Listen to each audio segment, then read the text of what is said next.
working the other way. Just, Folks, welcome to the closing line, November the 2nd, 2017, presented by SportsbookReview.com. It's Thursday. That means the man, the myth, the legend, Teddy Severansky. Teddy Cover is going to join us here and go over a smorgasbord of athletic events here. Right now, Teddy, it's 3 o'clock Pacific time. You have 2 football games going on right now. What a great time to be alive. Yeah, exactly. I know the guys in the chat box are giving me grief. And I apologize. Sometimes I'm going to be a minute late. And then me and you were sitting here staring at each other.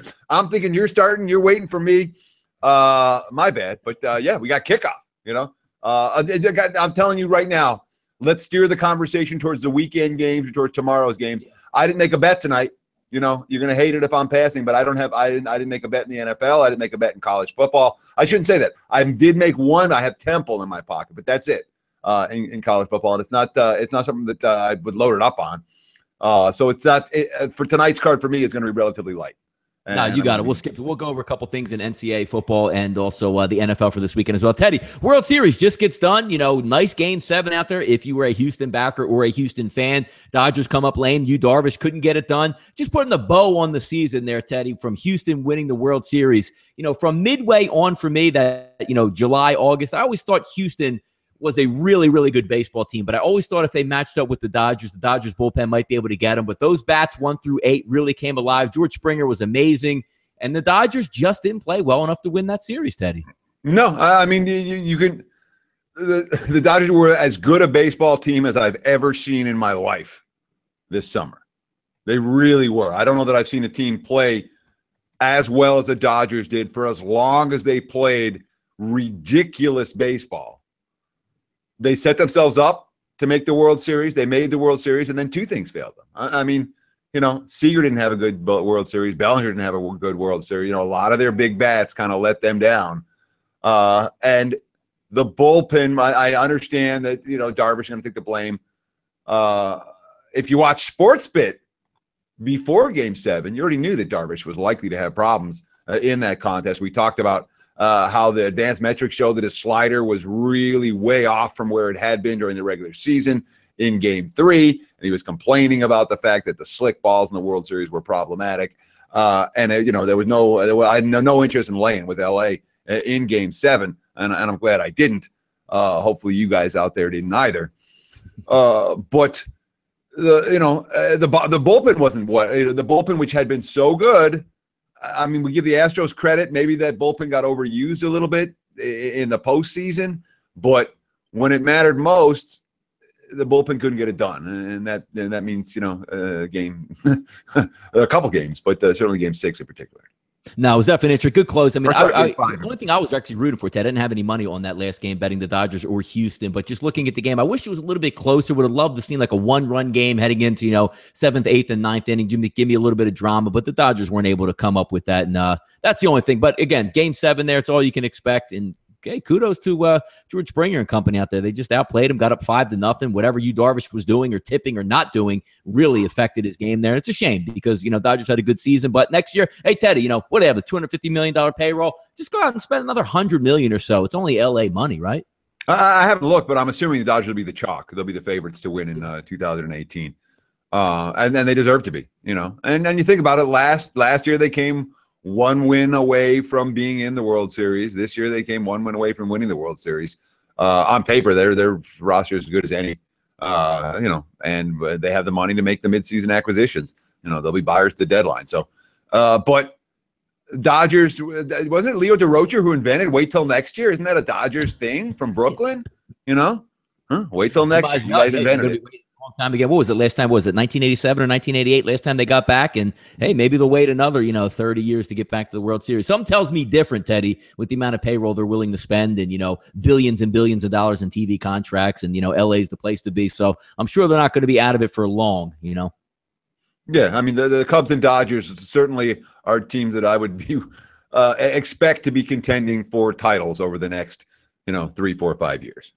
Yeah, just give a quick update in these two action games here. As expected, Toledo took the opening kickoff right down the field for a 7-0 lead. Ball State pretty much went backwards on their first possession. I don't think anybody's too surprised by that. And Eastern Michigan driving in the red zone, a 1st and 10. So that is your midweek action there. Nice little buffet. It's nice to have a game on, Teddy, or 2 games on, I should say, while we're here live, just to watch a few things. And as we say that, Eastern Michigan punches it in to get a 7-0 lead versus Ball State. Teddy, NFL game on deck today. I know you don't have much on that game, but some of the people out there in the chat box taking a look. Buffalo and the New York Jets. I didn't make a wager on this game. I thought it was a little bit too close. I thought the line was fair at -3. I like the way the Jets play football at home. If I were to take a wager on this game and give an opinion on the steady, I actually would have been leaning towards the Jets. I just like the way they've played throughout the season at home. Buffalo, I like in different scenarios. At home, -3, -2.5. I like them in that situation. Now you're asking them to go in conference on the road, short work week, heading into Thursday Night Football in the Meadowlands. Again, it's not really...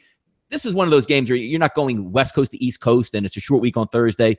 Literally maybe a half-hour flight or 45-minute flight probably from where they're going to be taking it out of Buffalo Landing. So not too, road weary, so to speak, in this football game. But I lean towards the Jets in this one. Did you have a lean, Teddy, or maybe you were looking one way or another early in the week for this one? Are you a Point Blank guy? Do you read Point Blank every day? Not every day, but I do read it, yes. Because I read it every day. It's as good a column, as good a sports betting column as there is in the world. As far as I'm concerned. And today's makes a nice indictment of Rex Ryan, which is a lot of fun. When you look at the Bills' defense this year, okay, the year before Ryan got there, they're a top 5 unit. Rex Ryan, defensive guru, arrives. They're ranked 20-something and 20-something. He gets fired, and guess what? They're a top 5 unit. Of course, these are all the Football Outsiders rankings, the advanced metric rankings for the defense. But certainly that Bills defense has been a pretty special unit so far this season. And when you look at Buffalo's success, you say, wow, this team's a couple plays away from being 7-0. Yes, but all the success they've had this season has been predicated on one thing, and one thing only, is turnovers. The Bills, number 1 in the NFL, fewest turnovers. Only committed 3 all season. All right, we're in week 9. The Bills have committed 3 turnovers all season. You look at the defense. Defense created 17 takeaways. Again, that's number 1 in the NFL. So the differential of +14, best in the NFL by a wide margin. We've seen a couple other teams be the best turnover margin in the NFL at times this season. The first couple of weeks was the Baltimore Ravens. Remember that? When the Ravens looked so good the first 2 weeks, it was all turnovers. Yep. What have we seen from the Ravens since? We've seen a money-losing team. And it was the Lions. The Lions had their back-to-back games. They had all these turnovers they forced. Oh, look at that defense. What's happened since? Well, they've won a grand total of 1 game since. That game against Minnesota in a game where Case Keenum was pretty awful.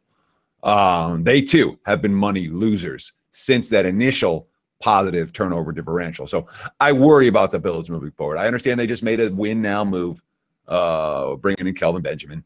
I don't know that Kelvin Benjamin is going to make an immediate impact on a Thursday night game after he gets there. And when you look at stats, at this time of the year, I'm always looking for stats that are lying. What stats are lying? What stats stand out? What shocks you? Josh McCown is a top 10 quarterback this year. That shocked me. I'm like, really? Here's an offense with no weapons, and they got nothing, and everything's hopeless for the Jets. And there's McCown with a top 10 QB rating. Jets look like a competitive team to me. That being said, it feels like the Bills win this game by a field goal, doesn't it? No, it really sets up that way. And I thought that's why I keep looking at that line, Steam or whatever was coming in there. It's not really moving it too much. Chris, -120, CG Technology, -120, still sitting with the 3. It does feel about right. It's one of those games where you try to enter into the game the same way you probably do as well, Teddy, trying to find that edge or that matchup edge. Do I like Buffalo? Do I think they're the better overall team? Sure, I do. But just, heading on the road, you're asking them to win probably, if you're not going to cover by winning by 3 points, you get the push. You're probably going to have to win by a touch 4 to 7 points or even more in that range. I just think it sets up to be a closer game in the second half, leaning towards the Jets. But again, I don't have that much on this football game. I didn't wager a penny on this one, but just giving an opinion on that, I would lean towards the New York Jets in this instance. And I watched the first meeting between these two teams pretty closely. Week 1, I was fascinated. I wanted to see what the Jets are really going to look like, And Buffalo dominated that game pretty well. They outgained them almost 2-1. And even with that, the Jets were a missed 2-point conversion away from covering, and it was right around the number. It was I think they lost by 9. Was it 8? Yeah, they lost 8 or 9. And the number was it was the one play. It was a one missed 2-point conversion, which is, by the way, the 2-point conversion the single most important point spread play in all of football. And it's unhandicappable, unfortunately. But it was a tough matchup for the Jets then, and I'm not convinced that changes here. Even though the Jets, I think, are better now than they were the first couple of weeks of the campaign. You're right. The Bills are the better team. If I had to, it's like you got to make a play on this game. I'd probably look at the under. I don't think that either of these offenses is primed to march up and down the field tonight. Impressive numbers. Yeah, no, I had the same pretty much feeling with you on that. If we look towards Sunday, Teddy, we'll go 4:51, 4:52, 1 o'clock start here in Philadelphia, Denver versus the Philadelphia Eagles. Osweiler going to get the start over Trevor Siemian. And can't blame him. I mean, it almost looked like, I don't even know if he was trying just to throw interceptions, but you had some passes that were questionable, to say the least, in that game. They're going to go to Osweiler here. We all know Denver's got a really, really good defense. Keeping, I believe, Kansas City today had 5 turnovers in that game. They're lucky they didn't get blown out by 35 points, but Denver's defense was able to hold for most of the evening there. But obviously, Kansas City pulling out the victory. Now you're going to see the Eagles here opened up around that 7.5, 8 line. You're starting to see a little bit of it creep back. Chris Young -7.5, CG Technologies -7.5. A little bit of injury information came out, Teddy, this afternoon. Zach Ertz added to the injury report with a hamstring injury. He says he's still going to go, but anytime you see something pop up that late in the week, that's certainly not good news, because not a lot of time to heal heading into that. You saw last week them beating up San Francisco. I mean, a rookie quarterback on the road. What did you expect in the rain? Bad football team looking towards next year. Now you're going to get a team that's in, I don't want to say must-win mode, but embarrassed the past couple weeks, bringing a good defense. What are we looking at here, Teddy, from this Philadelphia-Denver game here? I don't want any part of Denver, and I know it's the square. Eagles to the square side. The public's on the. You know what? The public's been right about Philly, and the markets are a little bit behind the curve on Philly. And I saw some quotes after they destroyed San Fran last week. Mm-hmm. They're not happy with their performance. They were like, "We didn't do this." Wentz was pissed. He's like, "We weren't sharp. We need to correct a lot of things." I like those kind of quotes from a second-year quarterback after a big win, saying, "We sucked. We got to fix it." You want that work hard in practice mentality. And you look at the Denver side of the equation. There's no way that Vance Joseph could have trotted Siemian out again this week. He hasn't just been bad. He's been god-awful. Yeah. But the Broncos' offense is broken. It's flat out broken. You think they're going to let Osweiler chuck it around? I don't see. I see a very conservative game plan from the Broncos offensively. They're going to try to keep it close. I do not. And against Philadelphia, I don't know. That's a great game plan, to be perfectly honest. The Eagles are good. Yeah. And the Broncos, short week, off another loss. They've just had back-to-back kind of must-win games in L.A. against the Chargers and in Kansas City against the Chiefs. And, here we go again. Now we got to go back east. I don't trust this Denver team. And square side or not, it'd be Philly or pass for me. Total, I can only look at the under. I don't trust the Broncos to score. Yeah, you know what? I like that, Teddy, looking at that under. Open up at 43, 44, now sitting at that same number throughout. If you're looking from a Denver, you want to inject some life into the offense. You tap the arm, you go to the bullpen, and out comes Brock Osweiler. I don't really know what they're going to expect. He's not going to – we've seen plenty of Brock Osweiler. This guy's traded teams around. People are willing to pay him just not to play on their football team. So we'll see what we get out of that. But I agree. Philadelphia's a pretty good football team at this point. I want to see where that line ends up here. I'll follow that Zach Ertz injury. But to me, overall, the Eagles obviously are the better football team because they're going to be able to move the football. Even though Denver's defense very good, I think I have more confidence in the Eagles scoring points than I do Denver in that one. So certainly interesting there. Looking at the chat box here, folks, thanks for chiming in here. Kyle Hamburg, Daniel, Robert, Travis, usual suspects there. If you have a game in the NFL, we're going over some NFL action right now. Let us know. Be more than happy to go over it. We'll also take a look at the NCAA football card as well. Teddy, keep it moving down the list. Game it will stay on the East Coast, 4:53, 4:54. Los Angeles Rams and Jared Goff going to play the New York Giants, and Eli Manning getting a little bit of help back at wide receiver with Sterling Shepard. Line opens up about 3.5, 4, staying around that 3.5 range. If you want to take the New York Giants on offense, just good luck with what you get. I know they beat Denver, and that just shows how bad Denver is playing at this time here. I like the way the Rams have, played this year, but this is interesting territory. Now you're going on the road, Teddy, with the Rams as point favorites as opposed to getting points. A little bit different territory for them. Yeah, and let me talk about this game real briefly because it's an easy pass for me. I do not trust the Rams laying this price fat and freaking happy coming off their bye week. I don't. And you're laying the hook. It's there. do I trust the Giants to do anything in a game where they're supposed to be dominated on both sides of the line of scrimmage? I don't. Giants season's over. You know, it's a game where I really don't trust either team. And I wouldn't be surprised if the Rams clock them. But I also wouldn't be surprised if they come out of the bye flat, I should say, and really not bring their A game. We got some interesting questions in the chat I want to talk about. Daniel Y saying, yeah, we gave out Alabama -21 on Sportsbook today. That was the play of the day for Sportsbook. I do like the Crimson Tide over. I don't know. How does LSU score in this game? You know, and Bama, you know, tested by that team last year. I think there's a real class differential between Alabama and LSU, and I think it shows. And I think the Crimson Tide make a statement for as being the number 2 in the playoff ranking and not the number 1. A question from Ad Hoc. Teddy, on R.J. Bell credibility, claims South Point changed the Dodgers from +100 to -150 as soon as the Let It Ride guy walked in. Curious because the response was ad hominem and not addressing the actual claim. Thanks. I do have an opinion about R.J. Bell's credibility. And I will say, go ahead with that. As a man who worked, talk about that. I spent a year working with R.J. Bell, and I don't say many public things about him, but I would not believe a word comes out of his mouth. I would not believe a word that tweets, and I'm pretty sure it's all full of shit. So that's my 2 cents on R.J. Bell.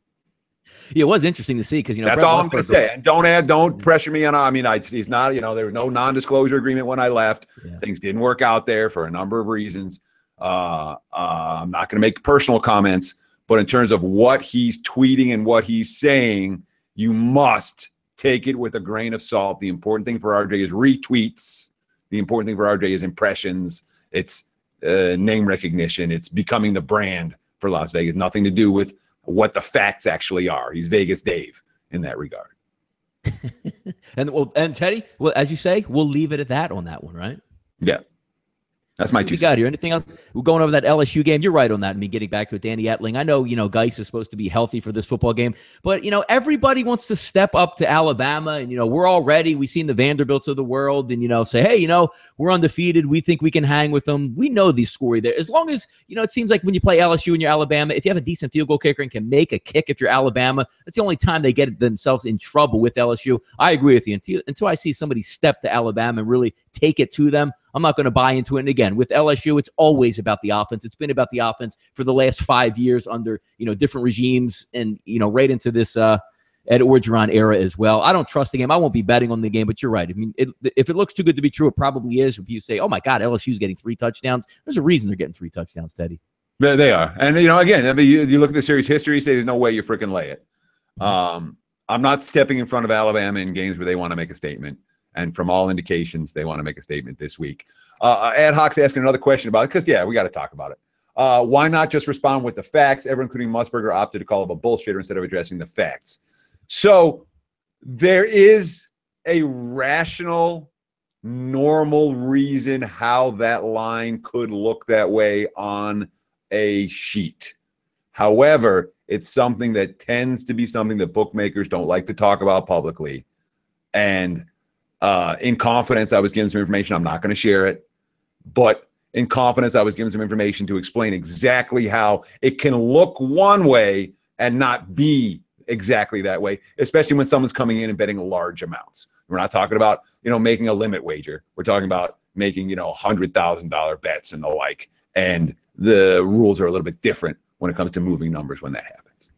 Got you there. Yeah. Getting back to a little bit of NFL talk here, Teddy. I just wanted to address it. Yeah, no, that's perfect. That's what we want to get it out there, clear it up, and that's enough to be said on that. And I know a lot of people in the live chat box getting a pretty good kick out of that. So, I mean, it's information. We all see it on Twitter. You know, flows through the middle of the night. Brent Musburger, 78 years old, up hot and heated, and people wanted to address. So I think that tied a nice little knot on that one for us, Teddy.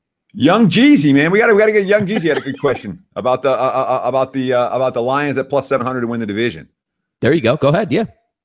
I mean, Lions are 3-4. 2 of them, let's see, they beat the Giants and Arizona. You look at Arizona on the road this year, they've been rough. Giants aren't very good.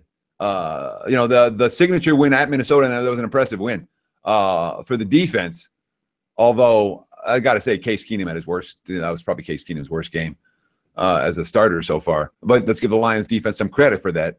But I don't know that Green Bay's that. If and it's an if, they're home dogs. But if Green Bay can win on Monday night, plus 700 for the Lions isn't worth beans.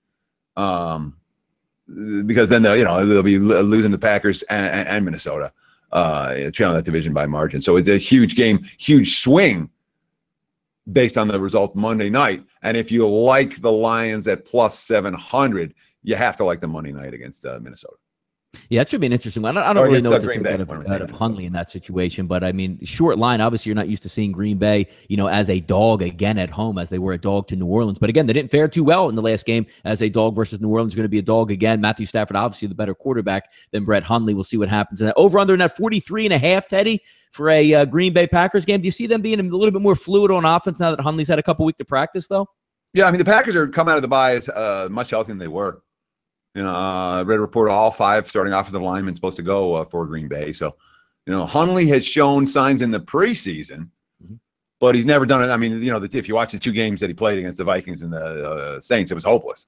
They had no chance in those contests. So supposedly he stayed in Green Bay over the bye and had extra film sessions and a lot of one-on-one work, and we'll see. But total, I don't really have any strong opinion on that total. I don't. Sports Capper took Lions at 70-1 for the Super Bowl. You'll hedge if they get in the playoffs. That's probably not a bad idea. They're 10-5-1 against the spread, but off 3 straight losses. That stuff I don't buy.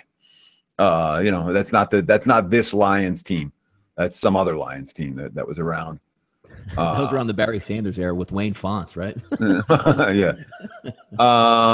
Do you guys think Luis Fernando Esquinza asked if we thought Darvish sold the World Series? You think Darvish sold the World Series? I think he has enough money in his back pocket. Maybe. Hey, yeah, that's always my favorite answer. Do you think somebody on the street gave him $5,000 for the game, Teddy, to sell that World Series? The answer is no. I don't think Darvish sold the World Series. Tampa Bay versus New Orleans. Big E's asking us about this one. What's up, Big E? Yeah, the Tampa Bay New Orleans. That interesting one. Now, Jamie Swinson, we saw the past 2 weeks supposedly having that AC joint injury. Didn't look very good. Looked abysmal last week against the Carolina Panthers. Obviously, Carolina, Luke Kuechly back in the lineup. Really good defense, but only 3 points at home. It's not going to be able to get the job done. You're going to go down to the Dome. We're expected to score some points if you're going to want to beat the New Orleans Saints. This one, Teddy, opened up around 7. Looks like a little bit of money, I guess, coming in on the Tampa Bay Buccaneers. Line going from 7 to 6.5. Jamie Swinson actually able to practice this week where he was only practicing on Fridays the past 2 weeks, getting his throwing in. I don't know what to say from Tampa Bay right now, though, Teddy. I mean, if you're putting money on them, I guess 7 in the NFL, you have to beat a team by 10 points. I get all that. But right now, Tampa Bay just doesn't look like a good football team. I know they held down, 17 points in a windy game versus the Carolina Panthers, but their offense just doesn't look like it's clicking right now. No, it certainly didn't click last week. And the question is, do you credit Carolina's defense, or do you credit the fact that Winston didn't practice all week for the 2nd straight week? Or do you credit that Tampa's offense repeatedly this season hasn't lived up to expectations, or it's probably it's all of the above in that regard. I can tell you this: I spoke with Matt Holt today. Is he a friend of the show? You have Matt Holt on this show. Absolutely. He's like on every freaking good show. Friend of the Sportsbook Review. Yes, yeah. Matt Holt's a great guy, and I talked to Matt today, and he said that at CG Analytics or TG Technology, the Canner books, that this was his single biggest sharp square divide game of the week. All the pros are on Tampa plus the points. All the Joes are on New Orleans minus the points. In those situations this year, the pros have been pretty dominant. So that is where the framework of where we're looking at this game. This is a pros versus Joes game, and it hasn't been close in 2017. You want to be with the pros, not the Joes. So can you make a case for Tampa? You probably can, in the sense that A, Winston's practicing this week, and B, New Orleans isn't that good, And I know that the cover last week or the non-cover, depending on where you got the number at, was everything to do with Ingram fumbling twice, in the 4th quarter, and that he's not going to do that every week. But you watch the Saints passing game week in, week out. It's not what it was. It's not what it was. You don't see the big play receivers making big plays every game. And we've seen so many of them over the year. Willie Snead and Robert Meacham. And you can go down on them. Who's that guy this year? Huh? Yeah, the Brandon Cooks, exactly. He's having a pretty good year in New England. Yeah, you're right about that. I mean, struggles used to be you drop back to pass, you expected 35, 40 points every single time they play in the Dome. You're right about that. It's not been that fluid on offense this year. And, Willie Snead's in and out, and then you see injuries to, Michael Thomas, and will he be healthy? It just hasn't clicked right there this year. You're 100% right on that. But one thing, it looks like, Saints playing a little bit better defensively, so it's sort of compensating for that. But you're right. Heading down there, Tampa Bay's offense should be able to put up points on New Orleans. All it matters what their focus is. We're going to get Brent Grimes back at cornerback. I know the other cornerback was banged up a little bit. You're finding a little bit more healthy on that front seven with Levante David and Quan Alexander. But outside of that, they just haven't clicked overall as a football team. I expected a little bit more out of Tampa Bay this year, so I'm pretty disappointed in them. I read some real lousy quotes from the Bucs locker room prior to last week's game where there appeared to be a legitimate disconnect between the players and the coaching staff. And then they came out, and I cashed a big bet against them last week. They laid an egg. So I understand this is a pros versus Joes game. I understand you want to be on the pros. And if I'm playing, I can only take Tampa plus. But it's not a game that I have any interest in supporting the Bucs. I, like you, have enough concerns about Tampa that I'm not really excited about the Buccaneers side. No, you're right about that. A little bit of updates here. 7-0 still Toledo. 7-7 in Ball State with Eastern Michigan getting the football back in this one.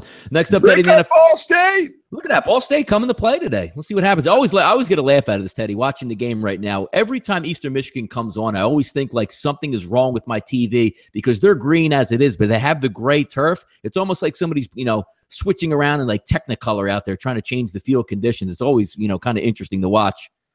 So see how it plays out. And honestly, I don't know how you do it because the truth of it is, and Morency does it at night too. He's talking and watching. When I'm watching the games, it's like I can't be on air. I can't do it. I turn the TVs off. I got the 3 TVs. They're right. I'm there. I'm looking at them now. But I cannot have them on when I'm doing radio or when I'm doing a video spot because I just get distracted and I tail off in the middle of sentences and I don't hear questions people ask me. And it makes for bad. So I give you credit for being able to do both. Teddy's actually asked me, or Gabe's actually asked me to come on the show a few times when the Eagles are playing. That's the one no where I can't concentrate on anything and get upset very quickly, Teddy, when the Philadelphia Eagles are involved. But other than that, I can usually talk and go back and forth and check the live chat box, a little bit of multitasking. But if it's the Eagles, can't come on the camera. I can't come on air. I can't even concentrate myself in my house. Matthew Varnum, you only have 16 likes right now. We need more than that, fellows. Thank you, Matthew. I appreciate good guy. That. Matthew Varnum down in Costa Rica with us, Teddy. One of those longtime listeners. That's awesome. But yeah, guys, please do us a favor. The bottom line is, we're out. Donnie, you're here. Yeah, I'm here. We got to have the views. We got to have the likes. Please take care of us on social media. We'll do our best to take care of you in terms of giving you good information. Thank you. Picking That's out those winners out there. Peace. What else we got? Go ahead. What else we got there in the chat box, Teddy? Any other games here? I got I know, it's fun. First half, Eastern Michigan. Gabe's usually lit, can't concentrate too much, always making live bets. Love it. Yeah. Hey, Gabe is hilarious to watch. I enjoy Gabe Morency like nobody's business. He is a wonderful character, and he's a good human being. He's a lot of fun to hang out with. He's a good guy. He's never going to, but on air, there's not, there's nothing. Energizer Bunny comes to mind with him on air. You want to say, hey, Gabe, we need you for a 6-7 hour live show. He's like, is that it? Is that all I have to be on for? We're just let's put it this way. We're wired differently. I'll just put it that way. How many bets I'm making today? Delta 75. I put a Temple in my pocket early in the week. That's all I've done. That's it. The line's I didn't make an NBA bet. I was tempted by that Blazers-Lakers under. Again, you look for stats that stand out. Yeah. Lakers defensive stats are good. They passed the eye test 2 games in a row defensively. I remember the Phoenix. Do you remember this game against the Suns? You don't remember. You haven't watched. It was the first Friday night. They scored 132 points and won 132 to 130 against the Suns. There was no defense at all in that game. And I'm like, Lakers defense, same Lakers defense. It's been better. So I leaned under, but I didn't put it in my pocket. I missed the best of the number. So literally the only bet that I made tonight is Temple. And the only reason I bet Temple is the situation is so good against Navy. When you face option team Army, and then you have a bye week, and you come out and you face option team Navy. You're looking for what factors are not in a point spread. What the numbers not going to show. The numbers aren't going to show. We just spent 3 weeks working on stopping the option defense. It's not in the point spread. And the markets can't catch up with that in a minute adjustment. In my mind, that's worth like, a significant amount, and the markets adjust to it. So that's why I took Temple. That's it. That's the primary rationale behind it.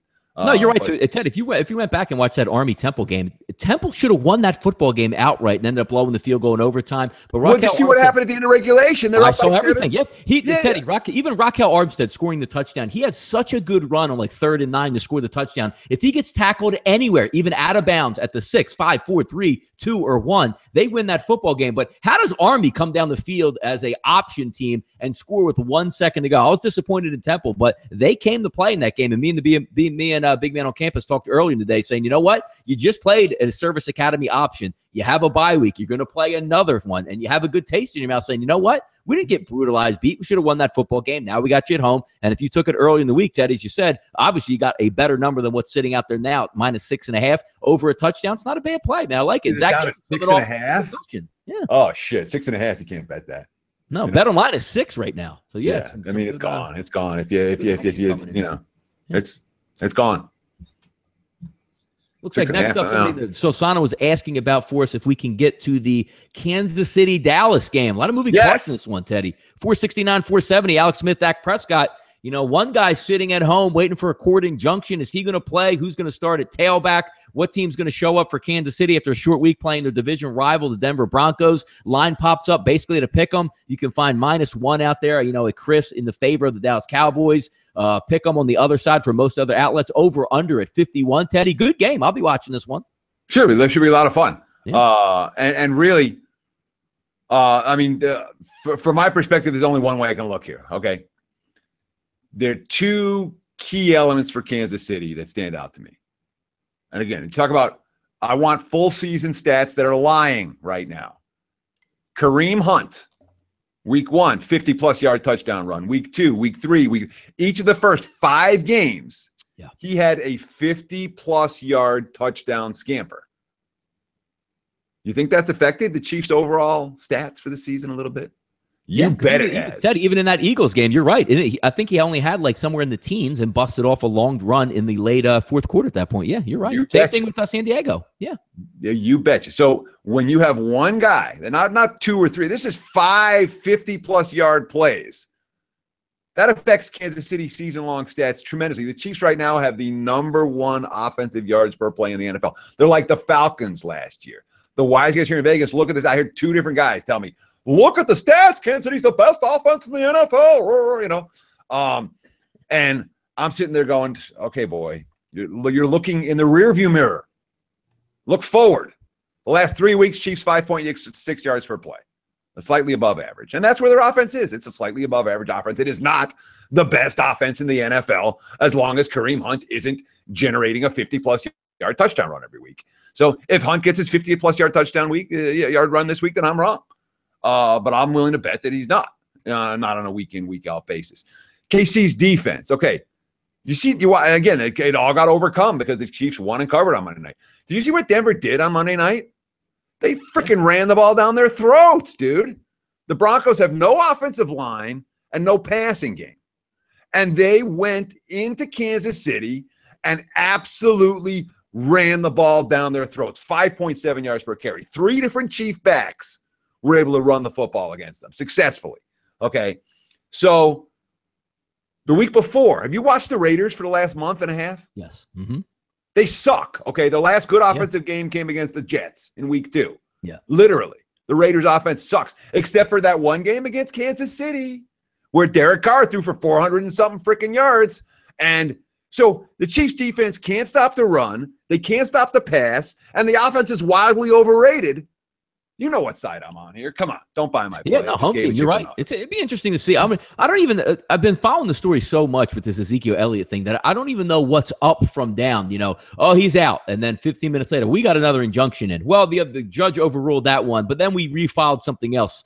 He's not allowed at the facility right now, Teddy. He's sitting at home. There has been no injunction yet. So if you see, is he going to play if they get some emergency on like Saturday at noon? Like it just throws everything out of whack. But one thing you're going to lean on is that offensive line and say Alfred Morris is going to be in there. The Smith kid will be in there. And also Darren McFadden, I think, is running with the third team now. But you have the three. You can sort of pencil in from that running game. That offensive line should be able to move it. And you have an athletic quarterback. But you're right. Getting back to some points there on Kansas City, if you take a look at the defensive statistics, Teddy, dating back to the Houston game, 6.3 yards on the ground per rush, 5.2 versus Pittsburgh, 4.2 versus Oakland. You're right, 5.7 last week. And if you flip it over to their offense, Kansas City, Kareem Hunt, nobody can stop him. MVP of the league, rookie of the year, 28 yards on the ground versus Pittsburgh for 1.9 yards per carry. Oakland, 94 yards, 4.1 yards per carry. And then last week, Denver, 79 yards with only 3 yards per carry. And again, you could say what you want, like, Houston has an athletic quarterback. Alex Smith is an athletic quarterback. That adds on to those rush numbers. That's not a lie right there. And look, I mean, the Zeke Elliott distraction is never a good thing. Kansas City is probably the better coach of the two teams. You can make case for the Chiefs, You make case that Dallas's defense stinks too.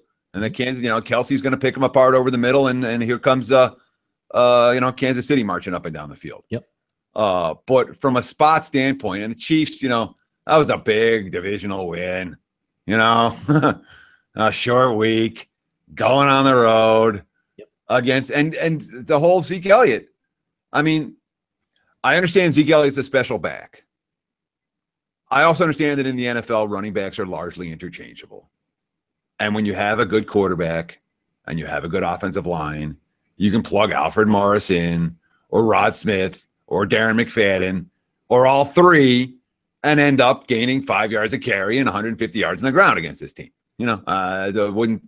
The Elliott situation, it's not good, but under no circumstance would I consider it to be a game changer.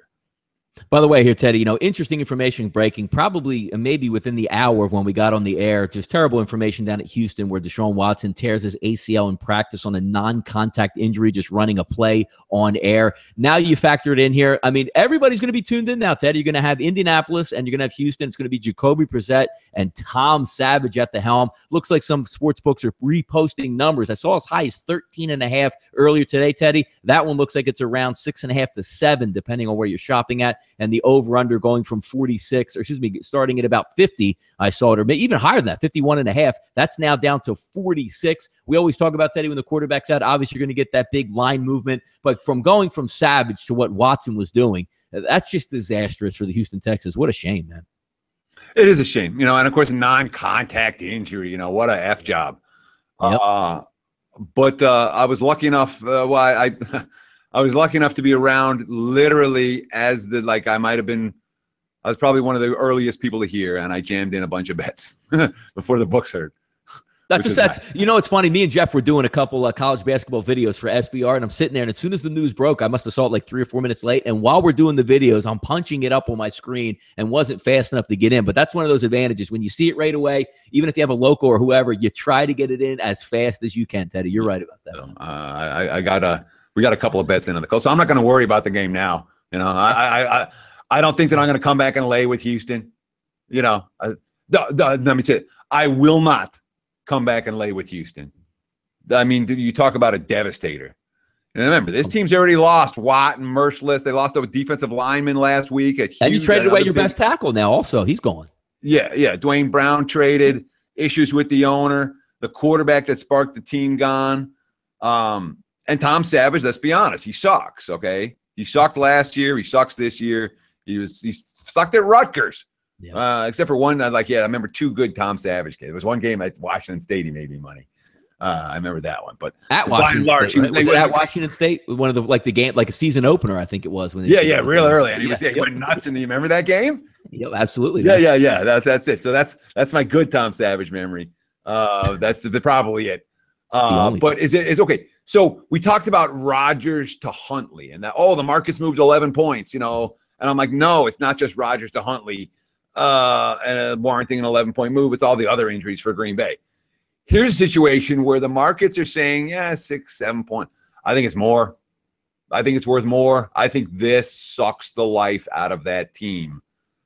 And whatever power rating you had on the Texans yesterday, is a different. You can't react too much to it. If you say this makes the Texans 2 touchdowns worse, I wouldn't argue with you. The problem, of course, on the other side of the equation is, Indy's not pretty. Indy's not pretty. I worry about the way they lost last week.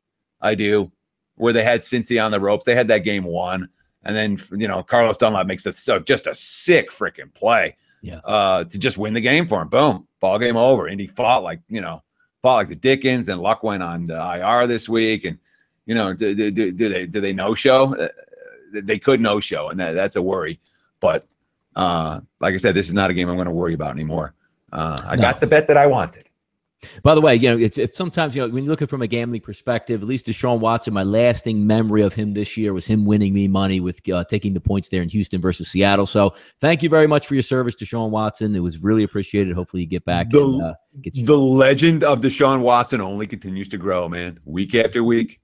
You know what I mean? When you think about what that guy accomplished. Amazing. At Seattle. The quarterback the quarterback that comes to mind is Russell Wilson. Yeah.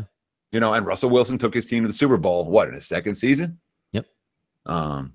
Watch out for Houston next year. Talk about devastating injury. That whole Houston team. I mean, you lost just about every one of your team leaders down there. Still trying to fight on. They're probably done there. And again, it paves the way for the next game I want to talk about a little bit, Teddy, for the Jacksonville Jaguars now with a realistic shot at winning the division now. Who would have thought that at the beginning of the season? 457, 458, Teddy, playing from a different perspective here, just like we talked about the Los Angeles Rams. Jacksonville no longer, kicking it around and getting points at home or in a pick-em game. They're now expected to win this football game. Chris showing a -6, CG Technologies at -5. So they're expected to win by about a touchdown here. Cincinnati, say what you want. Them playing at home, double-digit favorites, not always working out that well. But them going on the road, they've been a decent road team against the spread team. And again, just getting back to the point, Jacksonville now anticipating and expected to be a winner here, playing a different role. Very different role.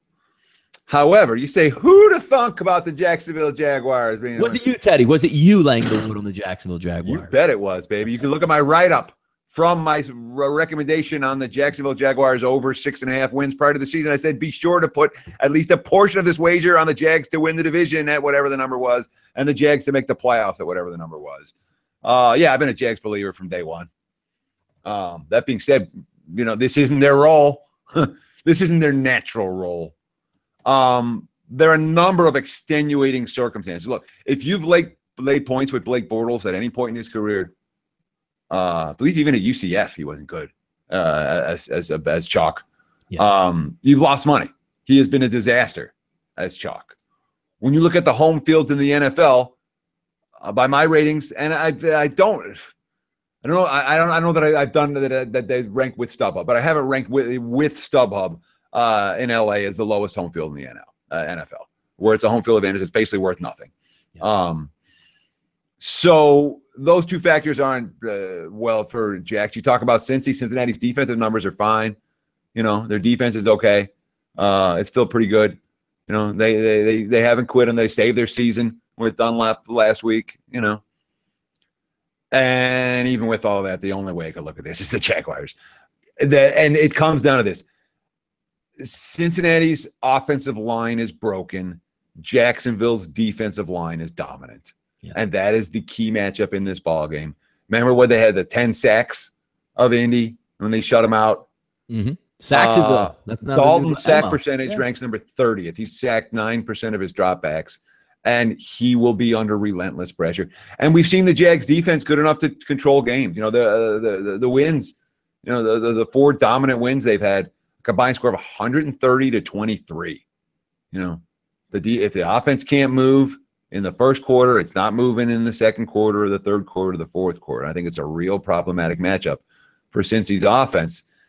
And doing some reading from the local paper, it just, you get the sense, and this is all, again, me reading between the lines on some of the quotes.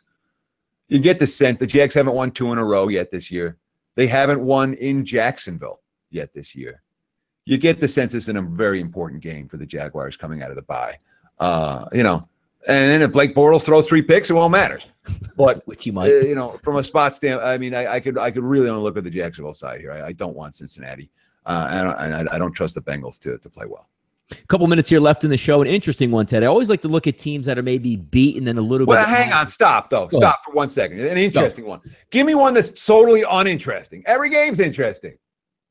Here we go. I'll give you an uninteresting one here, which I could probably go. And it's a perfect one to go to sleep to. My wife likes to watch Sunday night shows, so I might watch it with her. 471, 472. Oakland and Miami can put me to sleep in this one, Teddy. What are your thoughts on this one? I mean, what type of medication do we need to stay awake in order to watch that football game on Sunday night? It's a fascinating game.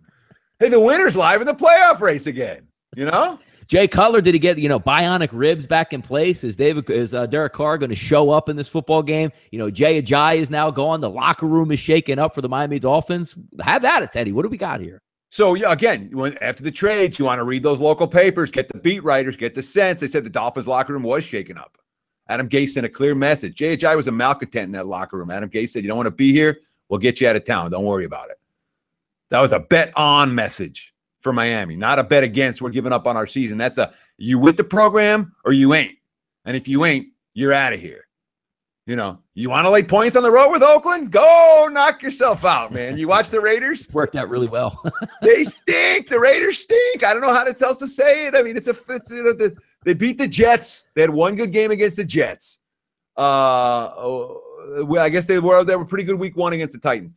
When the passing game's clicking, everything's fine in Oakland. I just haven't seen the passing game click week after week after week after week after week, and the defense isn't good enough. And again, the Bills' defense is good. They played a good defense last week. Miami's defense not so good. Miami lost 40-0 last week. I understand.